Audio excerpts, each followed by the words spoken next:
C'est 23. Nouvelles technologies, univers numérique et innovation. Voici une tasse de tech avec Alain McKenna et Pascal Forget. Hey, bonjour tout le monde. Bienvenue à une nouvelle année, premièrement. Donc, bonne année. On a encore le droit de se le dire. On a justement discuté de ça avant de commencer l'enregistrement, Pascal et moi.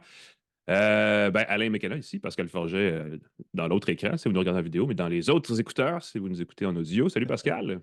Bonjour Alain, moi je suis à gauche, toi tu es à droite, le mix audio. Si vous m'entendez au milieu, il y a quelque chose qui cloche.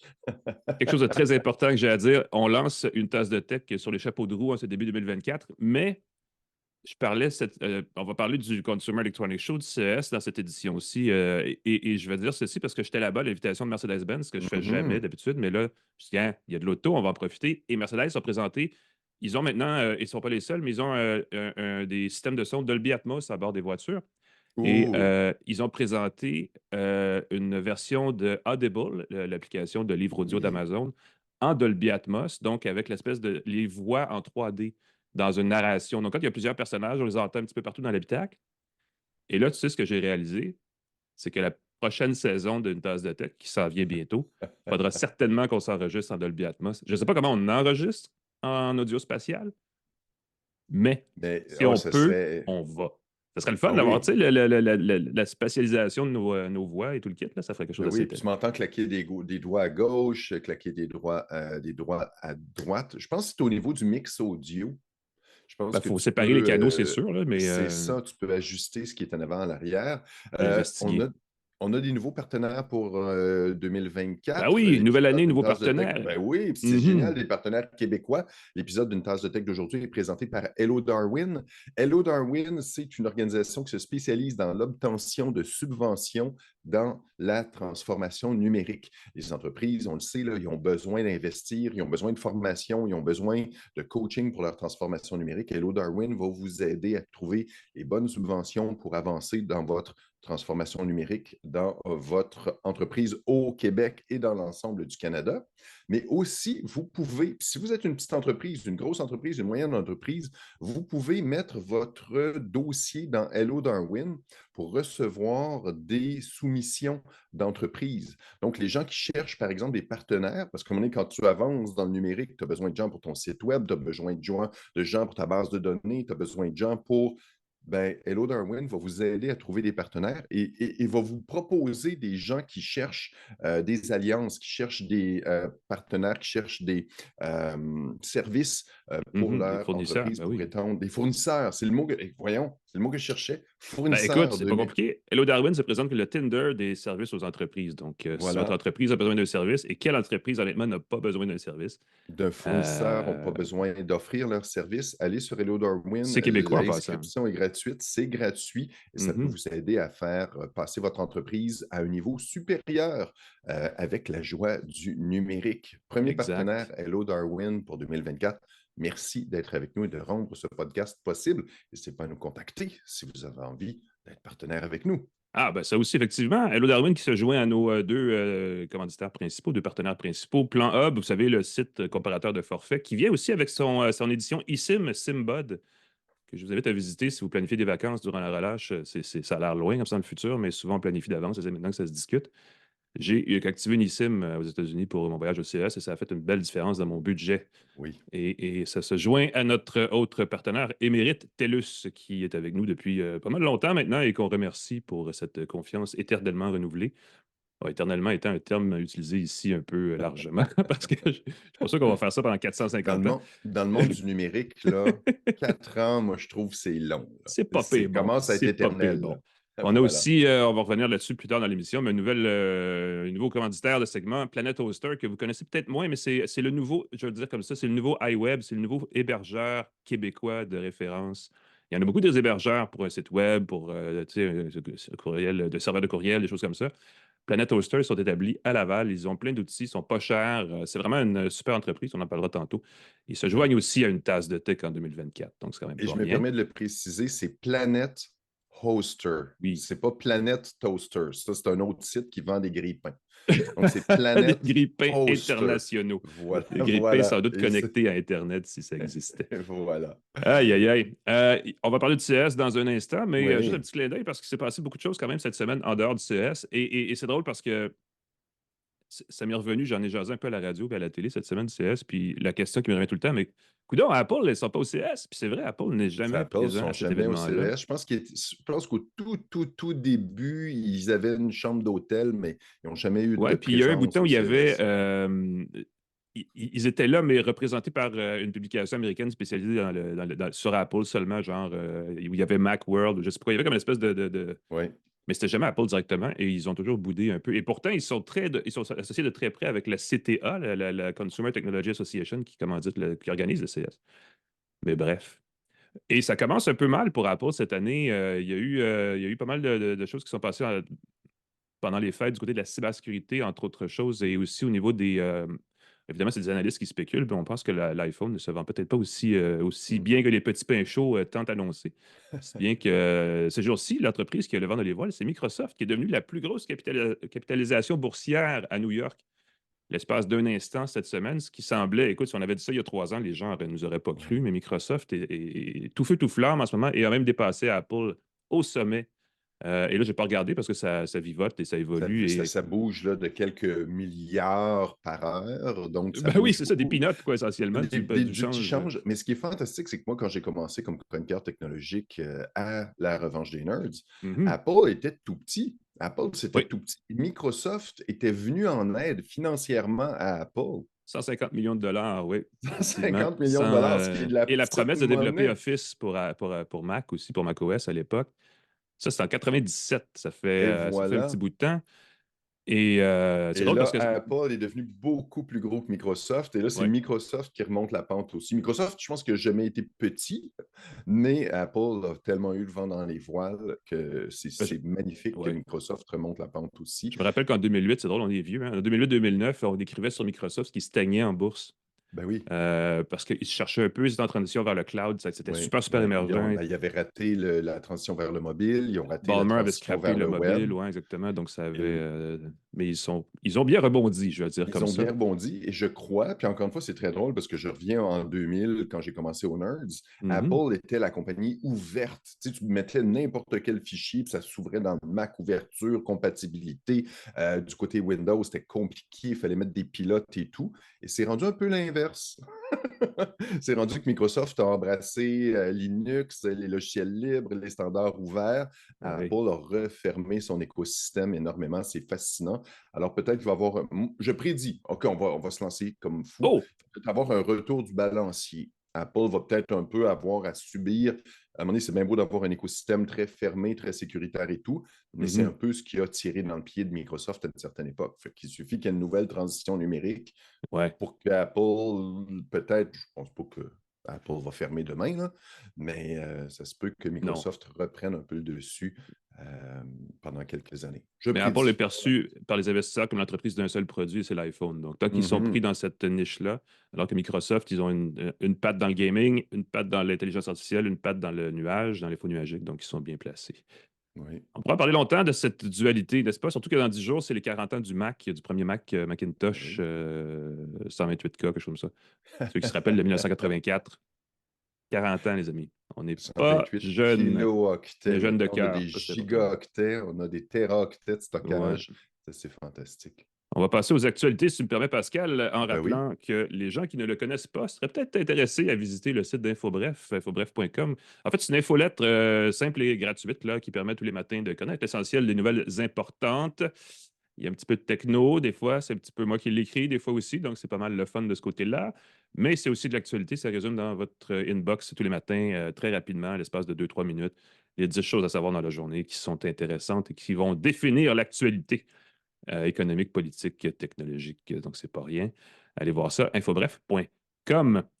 Vous Mm. pouvez aussi vous abonner à une tasse de tech qui est offerte évidemment en balado sur les applications de balado. J'en profite pour le dire parce que des fois, on prend l'habitude d'aller sur les sites web ou sur les plateformes, mais c'est toujours plus facile de s'abonner parce que quand on s'abonne, qu'est-ce qui arrive? Pouf! Ça tombe pile poil dans son téléphone dès que c'est prêt. L'alerte pop sur l'écran et vous êtes prêt à l'écouter, que ce soit à la maison, dans l'autobus, dans le métro, dans un drone taxi volant électrique, si jamais vous êtes rendu là ou ailleurs. Euh, Tu parlais d'Apple comme une compagnie d'un seul produit. Ils Ouais. vont avoir un nouveau produit qui va être lancé. La date a été annoncée officiellement. Ça devait être lancé en 2024. On a annoncé Mhm. que ça allait être disponible, le casque Vision Pro d'Apple, le casque qui n'est pas de réalité augmentée, qui n'est pas de réalité virtuelle, mais qui est d'informatique spatiale. Il va être lancé le Ah, 2 février prochain aux c'est vrai, tu as raison, j'avais États-Unis. oublié qu'ils avaient trouvé un terme pour ça Un bien à branding, eux. une Ouais. marque, c'est de l'informatique spatiale. Les précommandes commencent le 19 janvier. Je le répète, c'est aux États-Unis seulement pour l'instant. Quand est-ce que ça va Mhm. être disponible au Canada? Un jour peut-être. Est-ce que c'est qu'ils veulent générer Un une buzz. pénurie, un Ouais. buzz, que les heureux élus vont avoir le casque comme ça? Tu disais qu'ils ont presque tous été vendus. J'ai bien hâte de voir. Ben Est-ce que ça... écoute, ça vient pas évidemment, ça vient pas de moi. C'est un analyste bien connu dont le nom m'échappe, là, qui était en Asie, qui suit l'approvisionnement Ouais, d'Apple là-bas. Mon Dieu, comment il s'appelle? Je ne l'ai pas sous la main, son nom. c'est correct. Les gens vont C'est nous écrire dans les commentaires. Ming Chi Kuo, voilà, parce Voilà. que c'est important de le nommer. C'est le nouveau Gene Monster. Gene Monster prédisait il y a de cela 15 ans qu'Apple allait sortir un téléviseur 4K avant tout le monde.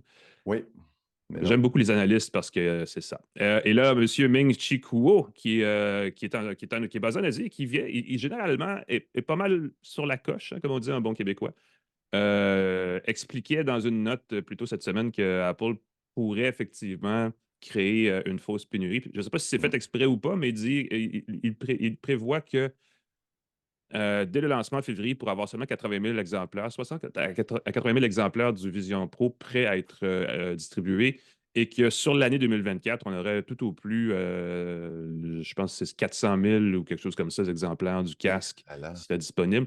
Pour dire que, écoute, il va coûter une petite fortune. On parlait, je pense que c'est Presque 3 5 000 Canadiens. C'est 3 500 US. 500 américains, 4 700 dollars canadiens. Donc, c'est sûr que c'est pas tout le monde qui peut se l'approprier, se l'acheter. Et je pense que la première vague, c'est on veut cibler les gens qui vont développer du contenu ou des applications pour cet environnement Oui. immersif-là. Parce que pour l'instant, il n'y a pas de killer app. J'ai essayé le casque, là, il est vraiment très beau. L'interface est super soignée. On le présente comme un outil presque de productivité, là, avec la suite de courriel, de navigation, tout Ben ça, oui, avec de l'interface tactile. l'informatique spatiale, Alain. C'est pas juste Ben du oui, je devrais. divertissement, mais tu Moi, as je suis là avec aussi du mes phrases divertissement. impossibles, puis eux, ils ont deux mots, puis ils veulent tout dire. Mais longue Informatique histoire spatiale. courte, il manque quand même. Et puis, on peut, tu sais, à la limite, dire la même chose du Ouais. Quest 3, c'est-à-dire que c'est des super technologies, mais est-ce que tout le monde, ça se garoche dans les magasins? Pas Ben, c'est encore. ça. Pour le 5 000 tu as un Et à ce prix-là, c'est MacBook, encore tu plus. Ben as oui. un téléphone et tu as probablement un iPad en prime. Là. Fait que, puis il te reste de la monnaie. Là. Fait que Mhm. c'est quand même assez flyé. J'ai bien hâte de voir. La grande question, est-ce qu'on va pouvoir le réparer facilement, le casque Vision Ah! Pro? Tu Ça, vois? c'est un bon lien parce qu'on va parler Voilà. effectivement de réparabilité. Ça aussi, c'est un truc qui s'est passé cette semaine. Il y a les autorités législatives de l'Oregon, dans l'ouest des États-Unis, qui songent en ce moment à mettre en place une loi pour forcer la réparabilité des appareils électroniques et informatiques. Mhm. Et on tergiverse sur la nature exacte de comment on devrait formuler les choses parce qu'on le sait, les entreprises, les grandes Ben oui. entreprises internationales sont Oui. très bonnes pour Vont jouer sur les mots, contourner, moduler le c'est message et ça. ainsi de suite. Ouais. C'est ça. On sait qu'en Europe, il y a en France, entre autres, il y a une loi sur cette chose-là. On sait que les fabricants ont commencé tranquillement à offrir des outils, des accessoires, des pièces pour réparer, Ben et ça oui, puis inclut Apple il y a sur son des iPhone, cotes entre de autres choses. réparabilité. Il y a des cotes de réparabilité sur les produits. Et ça, c'est Oui. fantastique pour les. En France, euh, c'est indiqué un peu partout. Ça vaut la peine d'être consulté quand vous achetez un produit. Si c'est quelque chose qui vous tient à cœur, parce que ça permet de remplacer un écran, une batterie, quelque chose comme ça rapidement, oui, sans avoir à acheter tout oui. un appareil. Et là, Google, cette semaine, a dit ah, nous, on est en faveur de la réparabilité. Enfin, on embarque, on Oh joint le là bateau et là. tout le kit, et ils se lancent et ils veulent une réparabilité ouverte. Et c'est là où ça devient intéressant parce que et c'est un coup de coude dans les côtes d'Apple et pas seulement Apple, mais il y a des entreprises qui se disent en faveur de la réparabilité et qui font ce qu'on appelle en anglais du part sparing, donc du jumelage de pièces. Et c'est strictement logiciel, c'est-à-dire que si, par exemple, vous avez deux iPhones, un est tout à fait impeccable, mais sa batterie est plus bonne, l'autre est tout scrap, mais sa batterie est très bonne. Vous pouvez mettre la batterie du mauvais iPhone dans l'autre iPhone et avoir un nouvel appareil pratiquement neuf. Mhm. Sauf que comme ce n'est pas une pièce de rechange achetée directement chez Apple, l'iPhone refuse Ouais. Ben, il va l'accepter, elle va fonctionner, mais il va toujours avoir un pop-up à l'écran qui va vous dire on n'est pas sûr que c'est une bonne batterie. Et ça agace C'est évidemment, triste, et là. c'est une façon de décourager la pratique qui pourtant devrait sauver un paquet de déchets électroniques. C'est quand même quelque chose d'assez important. Moi, je me Euh, dis, la règle devrait tellement être simple. Si un Apple ou une compagnie cesse de supporter un produit, il devrait permettre à des entreprises tierces de voilà. créer des pièces de rechange. Ça devrait être, si tu veux supporter ton produit 20 ans, les autres ne peuvent pas en faire, mais si tu as une entreprise, tu offres des pièces de rechange à prix raisonnable, Ouais. parce que les prix élevés, là, payer un écran 600 quand ton téléphone en coûte 800, c'est pas terrible comme deal. On Non, va voir ce que ça va on en donner. parle dans l'informatique, mais dans l'automobile, c'est encore pire avec les pièces de rechange. On peut acheter souvent aussi les reconditionnés, choses comme ça. Donc, et du côté automobile aussi, les grands constructeurs, il y en a qui essaient de rendre ça impossible, cet Ouais. approvisionnement à l'extérieur de leur concessionnaire. Donc, c'est un débat qui ne finira jamais. Évidemment, le meilleur moyen de s'en sauver, c'est de rien acheter. Mais peut-être Pas qu'on s'empêche de d'Internet. vivre certaines expériences C'est malgré tout. ça. On ne pourra pas écouter une tasse de tech, par exemple. Ouais, ben à moins que vous. Ouais, non, on ne fait pas ça devant le public non plus. C'est ce qui a arrêté. On pourrait vendre des billets éventuellement, on va y penser. Oui, On des va, salles, on va revenir là-dessus. Hey, on fait ça, une tasse de tech En live? direct. Ça Ben, serait tu sais que très j'ai drôle. pensé, on fait un balado auto aussi chez Cogeco, ça tient la route avec mon ami Benoît Charette, et puis on pensait le faire en direct du salon de l'auto. Donc, ça pourrait être un truc. Il Ben faudrait trouver une oui, occasion techno de le faire, mais on pourrait ben effectivement faire oui. quelque chose. Oh, c'est très Euh, drôle. je sais que, ben, évidemment, il y a des balados qui se font devant le public. Oui, Mike Ward. Mike Ward, ça, moi, c'est ça, j'allais On pas. pourrait réserver le Centre Bell, Alain. Ouais, ben, j'ai Je suis pas justement une couple de millions sûr, dans mes poches, là, c'est ça, je suis pas tu sais. sûr que ce Mhm. serait bien rempli, remarque, mais Ouais, il y ça aurait peut de être drôle. l'écho. Écoutez, écrivez-nous si jamais vous avez envie qu'on fasse un... Invitez-nous à vos événements, ça pourrait être une belle Si on a occasion 21 de 000 donner courriels rendez-vous. qui nous disent qu'ils vont venir nous voir, on va y Ça serait penser. très drôle. Bon point. On va prendre une courte pause, mon cher ami, et on va revenir avec notre fameux spécial CES. Je dis fameux parce que je pense que Mhm. ça va devenir, ben, ça va devenir. On a déjà commencé à le faire, mais il faut que ça devienne une habitude. Notre premier show de l'année soit sur le CES. C'est gros le CES. On en reparle tout de suite. Restez Oh. avec nous à une tasse de tech. De retour à Une tasse de tech avec Alain McKenna et Pascal Forget. Et bienvenue à une tasse de tech. On arrive dans le. En anglais, ils disent le crux of the topic. Tu sais, Le c'est un terme sommet, le summum, le cœur de l'action, le pic, le le moment cap. qui compte. On va vous parler du CES, mais justement présenter notre partenaire de segment qui s'appelle le Planet Hoster, avec un H bien aspiré, n'est-ce pas? Mhm. Nouvel hébergeur, pas si nouveau que ça, mais nouveau pour nous, qui est québécois, donc c'est un gros plus, qui est abordable, qui est un gros plus aussi, et qui est très sécuritaire. Évidemment, il y a plein de façons de sécuriser un site web, mais on a des outils de sécurité, non seulement pour l'hébergement là-bas, mais aussi pour la gestion, le fameux panneau de contrôle derrière. On peut sécuriser aussi l'hébergement de fichiers. Parce que souvent, on héberge un site web, puis après ça, on s'en va sur c'est un Dropbox ou un je sais pas quoi pour héberger ses Mhm. fichiers. Eux, ils offrent l'hébergement de fichiers en cloud aussi. Et ils l'offrent de façon très sécurisée. Donc, c'est une façon de rassurer vos clients, si c'est une entreprise ou si c'est un travailleur autonome ou quelqu'un qui a besoin souvent de faire des échanges de documents. Comme nous ici, souvent, on Mhm. transmet nos fichiers par la magie du nuage aux plateformes de balado. Et c'est une bonne façon de l'essayer. Je vous le présente comme ça. Vous pouvez aller visiter leur site web, planethoster.com, aller voir leur prix d'hébergement si vous avez un site web, voir leur forfait et constater qu'ils sont quand même moins chers que ce qui existe ailleurs. J'ai trouvé ça effectivement. Et l'avantage, c'est qu'ils sont moins chers sur le long terme. Souvent, ils font, tu sais, les hébergeurs, ils vont vous faire un deal genre, hey, la première année, c'est 10 puis après ça, c'est Oh 300 oui. par année Ah sur les non, 3 je l'ai prochaines années. vécu, ça. C'est fâchant. Mon hébergeur était beaucoup trop Eux, cher la deuxième, troisième année. c'est un bon deal à l'année. Donc, il n'y a pas moyen de se casser la tête. Il y a moyen de ne pas se casser la tête, je vais le dire comme ça. Et on vous parlera d'eux dans les prochaines semaines de leur service plus spécifiquement parce qu'on aura là aussi l'occasion d'essayer. Ils m'ont envoyé un petit kit avec une bouteille, une tasse à café, donc je suis assez content. Ouh. Et ça, quand vous êtes un nouveau client, je pense que c'est un package qui vient avec. Si jamais vous cherchez un hébergeur et un manteau ou une veste à capuche ou une tasse à café, ben, c'est l'occasion de faire les deux d'un coup. Vous portez les couleurs de Planet Hoster, notre nouveau partenaire pour 2024. Merci, monsieur. Est-ce que c'était gros ou pas gros le Consumer Electronics Show Oui, moi, je ne 2024? suis pas allé, encore une fois. Ça commence à me manquer, Alain. Ça fait Ben, quoi, 4 j'imagine ans que que je si suis t'es pas comme moi, allé? ta boîte de courriel devait déborder C'est de pitch. de communiqués de Hallucinant. presse. Ouais, les gens ne se Euh, rendent pas compte qu'ils envoient des courriels pendant le CES, c'est noyé dans une marée, puis c'est le CES s'en vient, on va être là. Hey, on est au CES, on est maintenant. Venez, dernière journée pour venir. Puis là, tu as la même compagnie qui t'écrit 4, 5, 6 fois. ouais. C'est très, très drôle, C'est sans gros parce compter que tout. on dit que ce sont 4000 exposants. Il y en a au moins la moitié de ces 4000-là qui veulent nous contacter. Évidemment, parce qu'il y a des entreprises qui vont là pour faire de l'affaire avec d'autres entreprises puis qui sont Oui, pas, on les voit pas, mais il y en a qui sont vraiment extrêmement en quête de visibilité, donc on entend beaucoup parler. Mais sur place, c'est toujours plus gros à chaque année. Et à mon avis, c'est mon avis personnel, mais il est partagé par d'autres à qui je parlais cette semaine. C'est rendu trop gros, en fait. C'est qu'on veut tout faire en même temps, alors que c'est en réalité vraiment 4 shows, 4 expositions différentes réunies en une. Il y a un gros volet d'électronique, d'appareils électroniques grand public oui, pour la maison, téléviseur, système de son, choses comme ça. Il y a un gros volet maison connectée. Là, on parle de trucs plus composants quand on construit une maison, tu sais, des serrures, des sonnettes, des caméras de surveillance, des trucs comme ça, qui sont peut-être un peu en marge. Il y a un gros show d'auto aussi qui est intégré à ça de plus en mhm, plus, qui oui, devrait complètement être autre chose. Ça ne devrait même pas être au CES.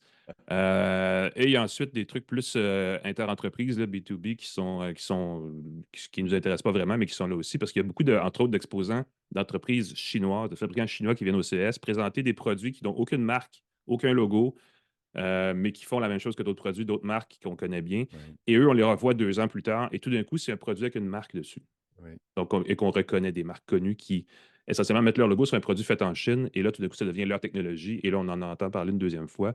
Et ça aussi, c'est une autre partie du CS. Donc, tout ça mis ensemble, ça donne l'équivalent de, je veux dire, 14 stades olympiques à marcher sur 2 jours. Ouais. Et C'est pour ceux fou. qui sont de Montréal, c'est le Stade olympique et le Palais des Congrès, parce que c'est pas tout dans le même édifice, c'est pas Ah, ben, il y a des juste dans le hôtels, ben, c'est centre. ça, C'est voilà. Et ça, ça, c'est ça un va, autre c'est dans truc, les salles d'hôtel, c'est dans le Sands, l'ancien Sands, il a le changé de nom Venetian, maintenant, mais ouais, c'est qui dans est son deux centre des hôtels congrès. différents. Il y en a partout, dans des chambres d'hôtel, partout à Las Vegas. Ouais. Fait que juste puis se déplacer à Las Vegas, c'est horrible, là. C'est Ben, juste à c'est 2 kilomètres. tout à l'air proche de tout, mais il n'y a Tout rien ouais. tu peux pas aller nulle part à pied en dedans d'une demi-heure. Ah, Et là, rien. effectivement, il y a le CS qui est dans le centre des congrès, qui déborde dans le centre des congrès d'un hôtel contigu qui s'appelle le Venetian. Il y a aussi une partie des conférences de presse qui se fait dans un autre centre des congrès du Mandalay Bay, qui est un autre hôtel qui est à 5 kilomètres plus loin, donc qui prend encore Ouais. une autre heure pour se rendre. Tout est fait pour être visité en voiture à Las Vegas, et il y a trop de voitures, donc tout est toujours jammé. Toujours. On se rend nulle part jamais. Mais de plus en plus, et ça, c'est l'autre truc que je n'ai pas dit, mais en plus de cette superficie incroyable-là à marcher tous les jours, les fabricants de plus en plus réservent des chambres d'hôtel à l'extérieur du centre-ville, ou en tout cas en marge du CES comme tel, et Ouf. font leurs événements en privé. Ils font des rencontres individuelles avec les médias qui s'intéressent. Chacun dans son propre hôtel, donc on n'en sort jamais. On fait la Ouais. moitié de la job qu'on aurait aimé faire si tout le monde était à la même place en même temps. Je vais pas avoir d'un vieux grognon, mais Non, non, effectivement, non, non, c'est un mais défi que de c'est un beau couvrir cet problème événement. parce que si tu veux, ce que je comprends, comme les rencontres, puis j'en ai reçu plusieurs invitations, des rencontres à 1 heure de Las Vegas, ben, c'est que tu dois sortir du CES, prendre 1 heure de navette pour te rendre à la rencontre, qui doit durer 1 heure, 2 heures, et là, tu Mhm. reprends une navette, tu viens de bouffer la moitié de ta journée pour une personne qui a quelque chose pour une entreprise, Ouais. pour des gizmodos de ce monde qui sont 30, 40 au CES. Mais quand tu es un journaliste indépendant, tu peux C'est pas plus faire ça. difficile. C'est beaucoup plus Faut cibler, difficile. ouais, effectivement.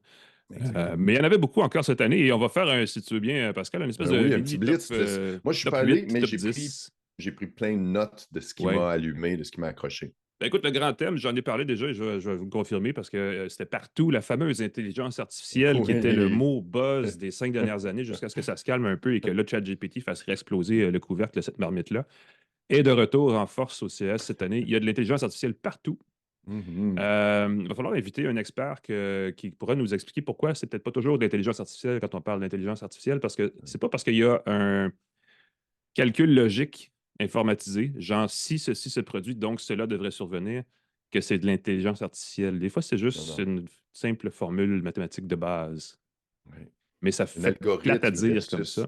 C'est ça, c'est beaucoup Mais plus il y avait de sexy. l'intelligence artificielle partout. Je parlais d'automobile. Il y a Mercedes qui a présenté un concept de voiture avec l'équivalent de ChatGPT à bord pour remplacer la commande vocale. Dans l'automobile, il y a une grosse tendance. On veut s'éloigner de plus en plus des systèmes contrôlés par Apple et Google. On veut avoir nos propres technologies. On veut contrôler nos données. On s'est rendu compte que les Mhm, données qu'on mhm. partageait avaient une certaine valeur. Ça s'est rendu compte trop tard parce que la plupart des acheteurs veulent CarPlay dans leur voiture. Et là, ça va être un sacré défi dans les prochaines années de lutter entre ces entreprises-là. Mais ça, c'est un truc en automobile. Il y avait aussi, j'ai vu pas un grille-pain, mais un grill, donc un petit four là, qui permettait de faire des petites pièces de viande, des choses comme ça, contrôlées par l'intelligence artificielle à qui on pouvait parler. Je ne sais pas si ça fait un bon steak. J'ai vu un barbecue électrique avec l'intelligence artificielle. Il y en a partout. En fait, l'affaire, c'est que, et je pense que c'est surtout ça, c'est qu'il y en a tellement partout qu'il faut maintenant être plus. Faut faire attention quand on magasine et qu'on se fait dire: oh oui, je te dis, il y a la commande vocale là-dedans, ta, ta, ta. Garder un sens critique par rapport à ces choses-là. C'est pas parce qu'il y a des systèmes informatiques plus sophistiqués nécessairement que la tâche sera mieux accomplie, je vais le dire comme ça. Oui. Par exemple, et je vais finir là-dessus dans le segment de l'intelligence artificielle, j'ai vu un bidet avec caméra intégrée, grâce à laquelle une intelligence artificielle pouvait s'assurer d'envoyer le petit jet d'eau à la bonne place. Oh là là! Je vous laisse vous former votre propre image de tout ça dans votre tête, Ouais. mais Et là, on peut se ouais, demander des fois, est-ce que c'est parce qu'on peut qu'on doit faire ces choses-là? ouais. On Et la n'arrête réponse pas. là-dessus est chacun a sa propre interprétation de la chose, mais je pense qu'on peut, dans certains endroits de la maison, se priver de mettre une caméra. Ouais, Et ouais, ce sera tant mieux pour ouais. tout le monde. T'imagines si cette information-là est piratée, ce qui pourrait circuler sur le web, il y a des creepy. Ah, enfin, c'est dégueu. On n'arrête pas le progrès, mais des fois, on devrait. Un bidet contrôlé par l'intelligence artificielle, ça se peut que je dorme moins bien. Le CS, c'est souvent les grosses TV qui Ah, font toujours. la Et plus vedette. C'est grosse que là que jamais. Ben oui. les premières années que je suis arrivé, c'était la révolution des écrans plats. Encore une fois, ça ne me rajeunit pas. On passait de la télé cathodique aux écrans plats, Mhm. les écrans OLED, les écrans de plus en plus minces, de plus en plus grands. La dernière fois que je suis allé, je pense que c'était 103 pouces de diagonale pour l'écran. Moi, j'ai vu, OK. entre autres, une télé de 100, je ne sais pas si c'est plus grand maintenant, mais il y avait la télé de 137 pouces d'une compagnie qui s'appelle C-Seed. Donc, C'est pas c'est un pas une... téléviseur déroulant, ça? C'est pas un truc qui se C'est déroule? ça, il se Ouais. déploie. C'est Non, comme un excuse-moi. accordéon. Donc, il se déploie. Il y a 6 panneaux de micro-DEL qui se déploient pour faire un truc énorme. C'est comme un couteau suisse. Imaginez, ça se déploie comme une lame de couteau. Il y a 6 panneaux qui se déploient. Et ce qu'on voit dans la vidéo, je n'étais pas là, ce qu'on ne voit pas de joint. On ne voit pas de séparation entre les panneaux. Alors, j'imagine qu'à 137 pouces, il faut peut-être que tu sois très, très près pour voir Ouais, de la proximité, on division peut entre le les voir, mais à panneaux. distance, ça paraît pas, À effectivement. distance, ça ne devrait pas être visible. C'est assez impressionnant où on va. Il y a LG et Samsung qui ont dévoilé des écrans transparents. Mhm. Là, c'est complètement flyé. Imaginez une fenêtre. Et dans la fenêtre, on peut afficher de l'information. Et si on veut, on peut mettre un petit rideau derrière pour que ça devienne sombre à l'arrière et Ouais. qu'on ait l'image. Là-dessus, Pascal, je vais préciser, LG a présenté un téléviseur qui va être mis en marché cette année. Ouh! Ce téléviseur-là, c'est un écran, c'est ça, c'est une paroi de polymère transparente avec un affichage OLED, derrière lequel se relève un petit rideau noir si on veut vraiment l'utiliser comme C'est téléviseur ça. normal. Samsung, c'était un prototype, c'était pas un téléviseur, c'était juste une paroi transparente sur pied. Il y avait une grosse différence là-dessus, c'est que Samsung poussait la technologie micro-LED dans son Oui. téléviseur. Et je pense que s'il y a une chose à retenir de tous ces super téléviseurs-là qu'à peu près personne ne va s'acheter, parce que je pense que le téléviseur LG va coûter 150 000 Ah! ben, c'est ce que ça coûte. Mais Non, mais c'est. bientôt à 500 $ dans un Home Depot près de chez vous, là, c'est de la technologie baisse de prix tellement vite, ça C'est va ce être que, ça ce la que- c'est ce norme que la bientôt. théorie nous indique, l'histoire nous indique, mais c'est surtout pour mettre d'avant la technologie micro-LED dans le cas de Samsung. Et de CC aussi, c'est que vous savez, présentement, on achète des téléviseurs à Dell, des téléviseurs même très pas chers ACL, mais ça existe de moins en moins. Là, ensuite, il y a les OLED, les Dell organiques, qui utilisent des matériaux à base de carbone qui finissent par s'user rapidement. Et là, il y a les micro-LED qui sont des Dell encore plus petits, qu'on peut compactés d'encore plus dans un pouce d'affichage et qui, eux, ne sont pas organiques, donc ils vont durer longtemps, qui sont plus petits et qui sont auto-éclairés. Donc, tu n'as pas besoin en plus d'un éclairage derrière.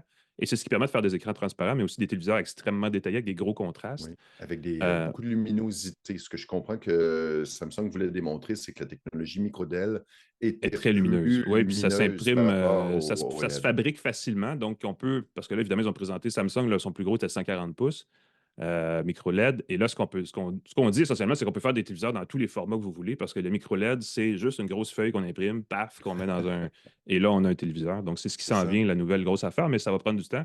Mais bientôt, on va pouvoir avoir des affichages dans le format qui fait l'affaire pour combler le trou dans un mur. Euh, et c'est vers ça qu'on s'en va. Il faut pouvoir peinturer son écran sur le mur, Alain. On va juste avoir un pot de peinture, Ça serait ça se magique. transforme en Oui, écran. parce Parce que qu'il va. Ça, c'était l'autre truc qui était discuté partout où j'ai parlé de téléviseur au CS, c'est que maintenant, il faut acheter un téléviseur 80 pouces, c'est beau. Il faut le transporter ensuite, et ça ne rentre pas dans le coffre de voiture.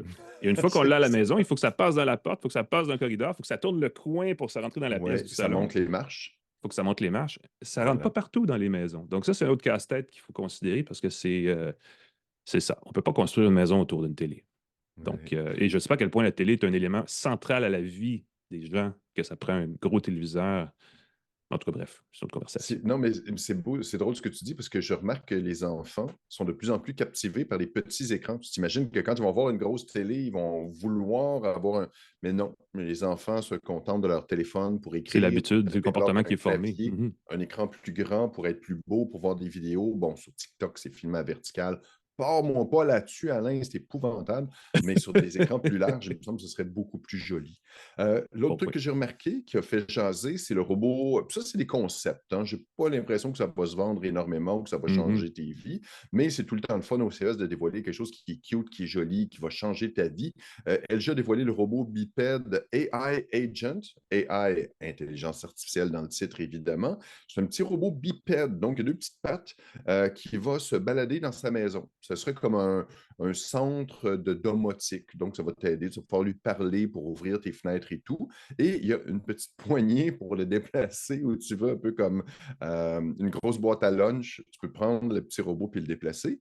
Et il y a Samsung qui est revenu, je crois qu'il y avait une version de ça il y a quelques années, le Bali, une espèce de grosse Oui. boule qui roule, un peu comme R2D2, là, un peu un truc qui roule, qui se... non, pas comme R2D2, mais dans Star Wars, il y en a un là, qui a comme c'est une boule qui roule. Ça ressemble un peu Ah, plus c'est à ça. quelque chose 8, là, B8, je Ah, sais pas quoi. ouais, Ouais. écoute, une bébête de Star Wars, tous les enfants le Mhm. savent. Le bandit de Samsung, si jamais on veut ça. Est-ce que ça va changer notre vie? Je ne sais pas. Est-ce qu'on veut vraiment de quelque chose? Peut-être. Moi, je me demande si ce n'est pas des trucs pour les marchés asiatiques où il y a moins de place, où on n'a pas de place pour un chat, on ne veut pas avoir de. Là, tu as un petit robot qui te tient compagnie. Est-ce que c'est ça le marché désiré, ces deux compagnies coréennes? Je ne Ouais, il sais y a pas. quelque chose, il y a certains marchés asiatiques où les amis, les compagnons robotisés sont perçus comme une façon d'aider les gens qui vivent seuls Ouais, à se divertir. C'est un bon aussi. point, ça. On va voir Euh, ça. J'avais parlé de. Je vais changer, mais je vais varier sur le thème, Pascal, parce que j'avais comme dans mes notes l'intention de vous parler de la cuisine, qui est un Oui. nouveau champ d'exploration, un nouvel horizon au CS depuis quelques années. C'était vraiment apparent cette année aussi, parce qu'il y avait toutes sortes d'électroménagers, pas seulement pour la cuisine, mais aussi pour tu sais, les laveuses sécheuses, tout ça, qui étaient présentés au CS. Et il y a des. En gros, là, ce qui s'en vient dans la cuisine, c'est évidemment tout va être connecté au réseau Wi-Fi, mais il y a aussi beaucoup de. Il y a une volonté, il y a deux choses. Il y a la volonté d'électrifier des choses qui ne sont pas nécessairement électriques encore. J'ai vu des barbecues électriques, ça a l'air le fun, parce qu'on peut maintenant faire cuire de la viande comme si on le faisait avec du gaz, mais apparemment, ça arrive à la même chose, mais on branche dans le mur au lieu de sortir la bonbonne. Il y a aussi, et ça, on l'a vu l'année passée, c'était encore présent cette année, vous savez, ces fabricants de grosses batteries d'appoint. On a parlé, nous, de la batterie Oui, Blue Yeti il y a un petit bout oui. de temps. Jackery, qui est un concurrent, et EcoFlow sont deux marques qui étaient extrêmement présentes au CS avec des grosses batteries, des grosses génératrices électriques, des capteurs solaires. Et la nouveauté de cette année, c'est qu'on vendait, ils avaient tous ça, les panneaux pour la maison qu'on connecte dans le panneau électrique, l'entrée électrique de la maison, et qui permet, quand il y a une panne de courant, de switcher automatiquement vers sa génératrice électrique Hmm. pour éviter de tomber en panne au niveau du frigo et tout ça. Et ça, c'est un signe des temps, parce que les réseaux électriques publics sont de plus en plus fragiles pour plein de raisons. Et il y a plein de gens qui veulent avoir une autonomie énergétique et c'est une grosse tendance. Mais en fait, je vais remplacer ce bout-là parce que je l'ai fait en 2 minutes par un autre élément que je n'ai pas noté là, mais il y avait beaucoup de réalité augmentée, virtuelle, mixte ou d'informatique spatiale, si tu veux, Pascal, C'est présent pas au moi qui le CS. dis. Je fais simplement reprendre Parce que l'expression d'Apple. on était, tu sais, bon, on disait, le métavers, Facebook, on sait bien, puis ça n'a pas marché comme on pensait, tout ça. Puis là, ils ont lancé le Quest 3 avant Noël. Apple s'en vient avec son nouveau casque et ça crée un nouvel élan.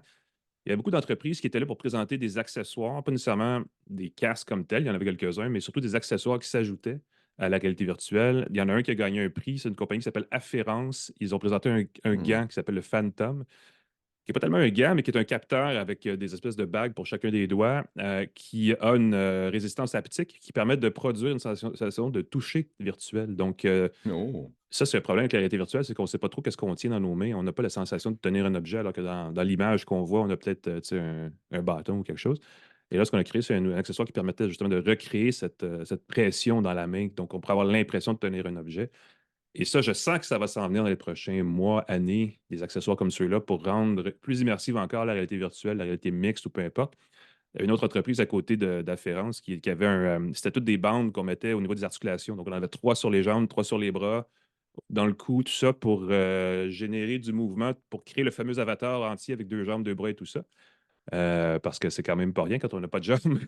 On peut, C'est ça. comme les premiers avatars de Meta. Ça flotte, ouais. Donc, j'ai l'impression que bientôt, on va pouvoir, si on veut, s'habiller d'une veste, d'une combinaison complète et se balancer dans la réalité virtuelle comme si on était vraiment un avatar entier.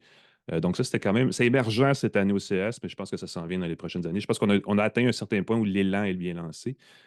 Il y a moins de buzz, mais il y a quand même encore cet engouement-là vers des accessoires qui, à mon avis, sont pas nécessaires, mais vont peut-être quand même créer une espèce une nouvelle façon d'interagir qui pourrait être intéressante. Oui, le CES a toujours été un gros marché pour les périphériques, les accessoires, les Exact. étuis pour iPhone, les étuis pour tablette, les supports, et donc les accessoires de réalité virtuelle. Mais moi, je commence à me demander si la réalité virtuelle, si le casque Vision Pro d'Apple ne décolle pas, ça pourrait faire un peu comme le 3D, puis reporter de 3, 4, 5, 6, 10 ans le véritable avènement de la réalité augmentée. Très, très hâte de Mhm. voir les ventes du Vision Pro. Bon Les point. gadgets qui m'ont allumé, entre Oui. autres, je ne sais pas si tu as vu, Shift Robotics, c'est une compagnie qui fait des espèces de patins que tu mets sur tes pieds, qui te permettent, que tu enfiles sur tes chaussures, tu mets ton patin à roulette sur ta chaussure et ça te Mhm. permet de marcher à la vitesse que tu cours. Ouais, tu Ils marches ont puis tu lancé roules en même temps, donc ça a Tu l'air marches fou et tu roules en essentiellement. même temps, Ouais. c'est ça, il y a des roues, donc dès que tu mets le pied sur le sol, ça te fait avancer plus vite.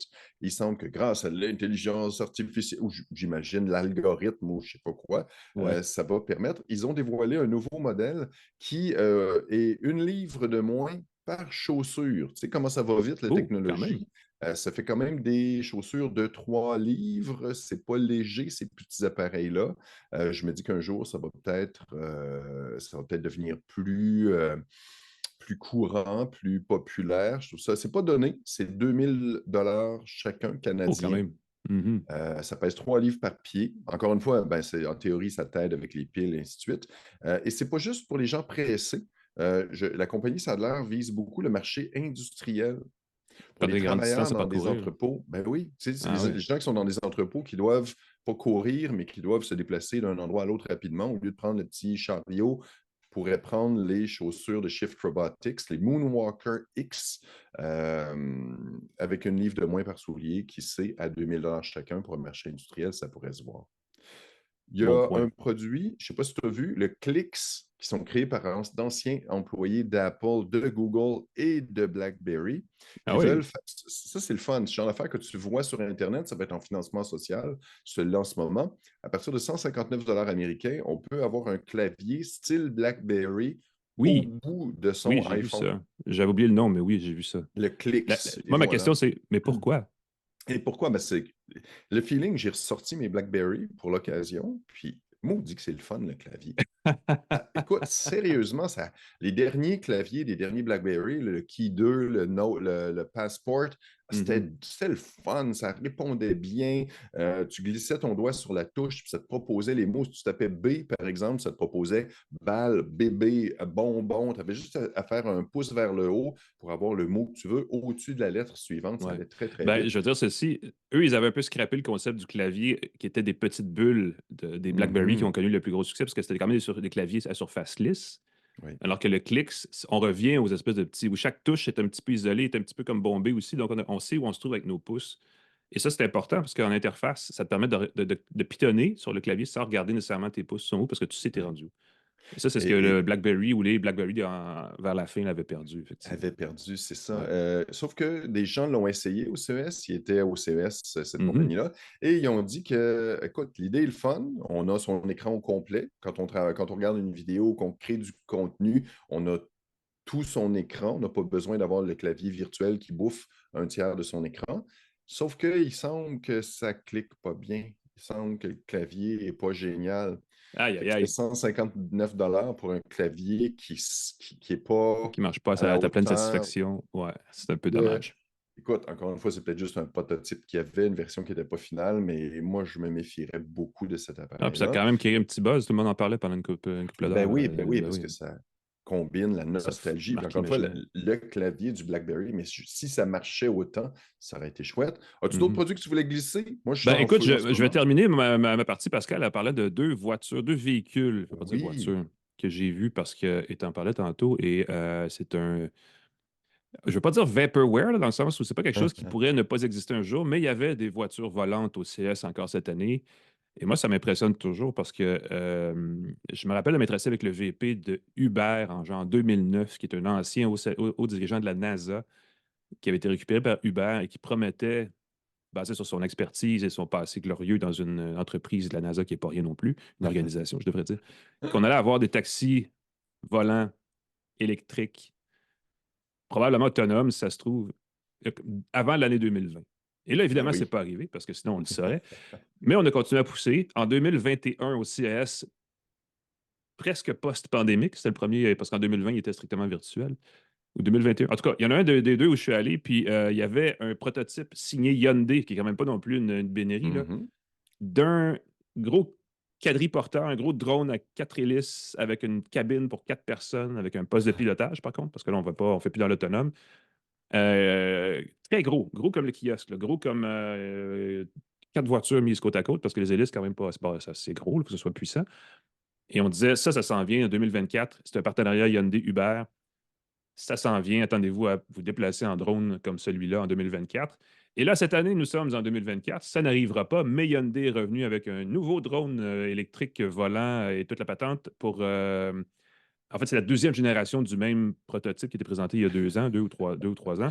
Qui n'a pas été lancé en vrai, mais on a déjà la deuxième génération Mais on est rendu à encore la deuxième plus génération meilleure. du concept. Et là, ce qu'on dit, c'est qu'à partir de 2025, donc l'année prochaine, on va approcher la FAA aux États-Unis, les fédérations, les gouvernements, les autorités en matière d'aviation pour le faire certifier, pour qu'on puisse l'utiliser dans les villes un peu partout dès 2028. OK, Donc là, on je est ne sais pas dans, si on on va vous est. casser les oreilles avec ça pendant encore 4 ans, mais dans 4 ans, ça se peut qu'on vous en reparle si ça arrive ou pas. Il faut se faire une méchante note dans le calendrier pour s'en rappeler, mais c'est là où on est rendu là-dessus.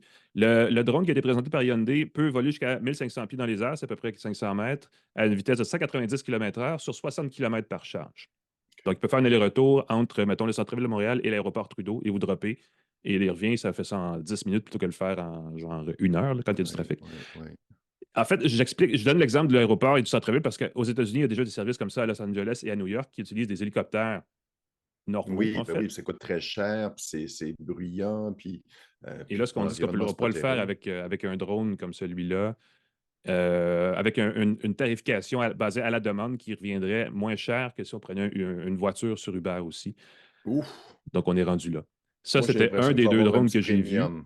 Il y avait un drone d'une compagnie chinoise qui s'appelle Xpeng, qui était en fait pas un drone, c'était un petit VUS électrique sur lequel on pouvait greffer une boîte qui avait 4 hélices qui se déployaient, plonk, comme les mini-drones de DJ, là, Ouais, les hélices DJI. se déplient, se replient. Le module replie à l'air d'une grosse boîte. On le met sur le toit du véhicule. Là, elle se déploie. Pouf, on a 4 hélices. Et là, on peut s'envoler à la verticale et s'en aller à bord de son VUS électrique, désormais volant.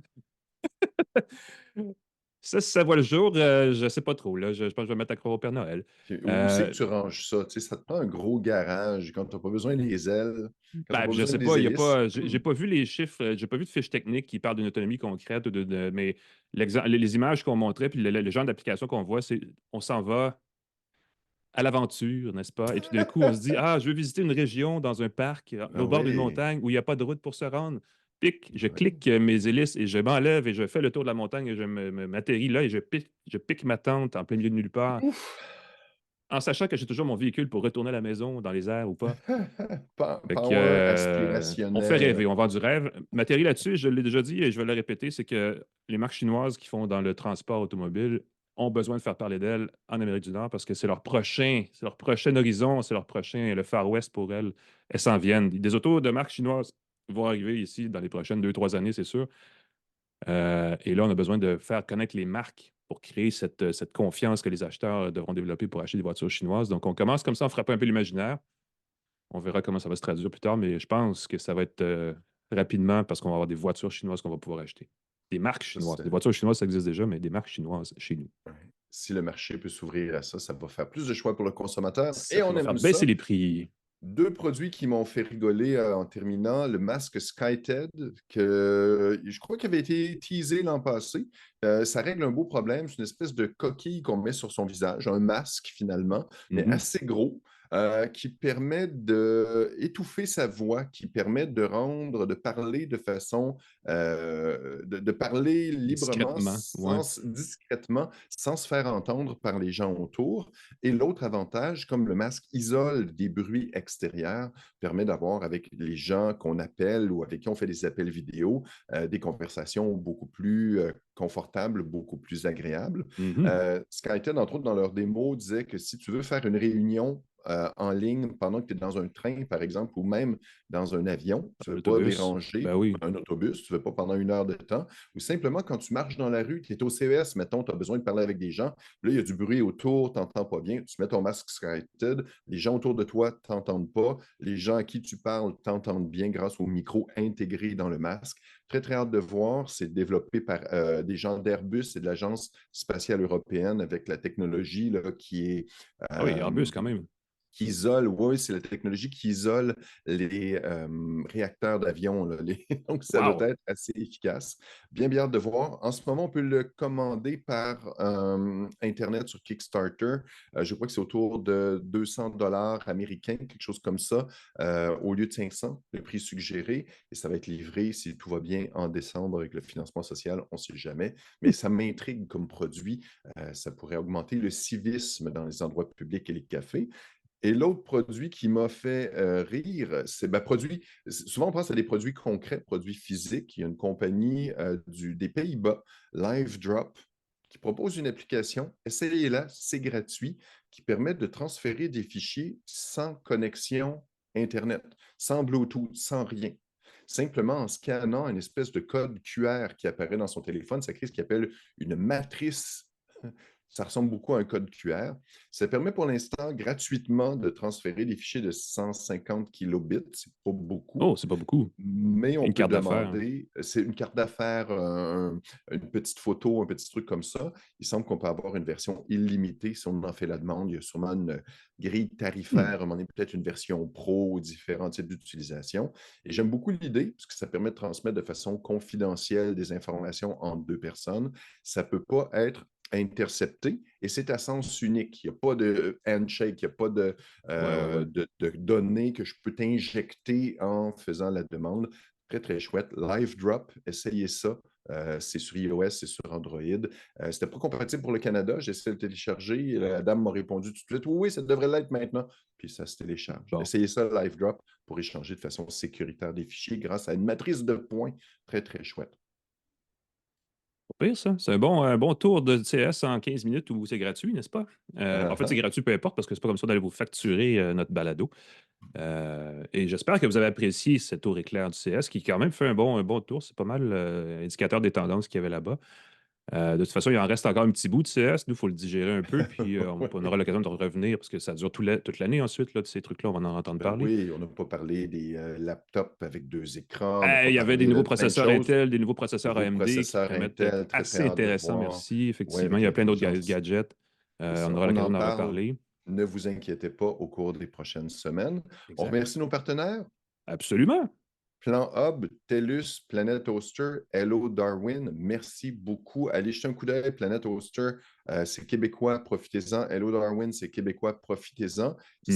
C23, le groupe Cogeco qui diffuse et distribue notre podcast. Merci beaucoup à vous, partout au Québec, partout dans le monde entier. Claude Hébert, la mise en onde, Jean-Christophe Ouellette. Alain McKenna, on peut te lire dans Le Devoir, on peut te lire dans plein de choses. Je vous salue, je vous souhaite bonne année. J'en Ben, suis presque pareillement, Pascal, jaloux. merci beaucoup. Moi, on peut me trouver sur pascalforget.com et Yes. sur toutes les bonnes plateformes de réseaux sociaux, Ah, incluant Blue Sky incluant Blue Sky et Mastodon. et Mastodon, Sky's the limit. n'est-ce pas? Ah, ben parfait. Ben, écoutez, prenez des notes, tout le monde. Nous, on prend une petite pause. Moi, je digère mon décalage horaire et on vous revient Mhm. la semaine prochaine pour une autre tasse de tech. En attendant, prenez soin de vous et bon début d'hiver. Salut tout le monde.